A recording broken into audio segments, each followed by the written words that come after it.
Pune lavender എന്ന് പറയുന്ന ഒരു ബൊഗൈൻവില്ലയാണ് കേട്ടോ ഇത്. നല്ല ഭംഗിയാണ് ഈ പൂക്കൾ. എനിക്ക് ഭയങ്കര ഇഷ്ടമാണ്. എൻ്റെ പേഴ്സണൽ ഫേവറേറ്റ് കളറും ആ പ്ലാന്റും എനിക്ക് പേഴ്സണലി ഫേവറേറ്റ് ആണ്. കാരണം ഈ ചെടി ഞാൻ നട്ടിട്ട് ഒരു 4-5 മാസമേ ആയിട്ടുള്ളൂ. ആദ്യം തന്നെ അത് പൊടിച്ചു തുടങ്ങിയപ്പോൾ തന്നെ തളിരുകൾ വന്നപ്പോൾ ഞാൻ അതിനെ വിരൽ കൊണ്ട് പ്രൂൺ ചെയ്തു. വീണ്ടും വീണ്ടും അതിൻ്റെ തലപ്പുകൾ നുള്ളി നുള്ളി അത് ഒരു ബുഷ് ടൈപ്പ് ആക്കി നിർത്തി. അപ്പോൾ പെട്ടെന്ന് തന്നെ അതിൽ പൂക്കൾ വന്നു. വളരെ ഫാസ്റ്റായിട്ട് ഫ്ലവർ ചെയ്തു. നല്ല ഭംഗിയാണ് ഈ പൂക്കൾ. എൻ്റെ കയ്യിൽ ഏറ്റവും കൂടുതലുള്ള കളക്ഷനും ഈ പൂനെ ലാവൻഡറിൻ്റെ ആണ്. ഇതിൻ്റെ തൈകൾ ഉണ്ടാക്കാൻ ഒരു പ്രയാസവും ഇല്ല എനിക്ക് തോന്നിയിട്ടുണ്ട്. തളിരുകൾ ഒടിച്ച് കുത്തുകയാണെന്നുണ്ടെങ്കിൽ പെട്ടെന്ന് പിടിച്ചു കിട്ടുന്ന ഒരു വെറൈറ്റി ബൊഗൈൻവില്ലയാണ്. അതുകൊണ്ട് തന്നെ എൻ്റെ പേഴ്സണൽ ഫേവറേറ്റ് ആണ് ഈ ബൊഗൈൻവില്ല.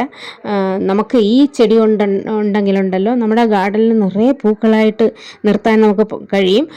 ഇതിൻ്റെ തൈകൾ ഉണ്ടാകാനായിട്ട് ഒരു പ്രയാസവും അതിൻ്റെ തളിരുകൾ നുള്ളി നമ്മൾ ചെറിയ കവറുകളിലോ ചെറിയ പോട്ടുകളിലോ ഒക്കെ ഊന്നി വെക്കുകയാണെന്നുണ്ടെങ്കിലുണ്ടല്ലോ പെട്ടെന്ന് തന്നെ അത് പൊടിച്ച് കിട്ടുന്നതായിട്ട് എനിക്ക് മനസ്സിലായിട്ടുണ്ട്.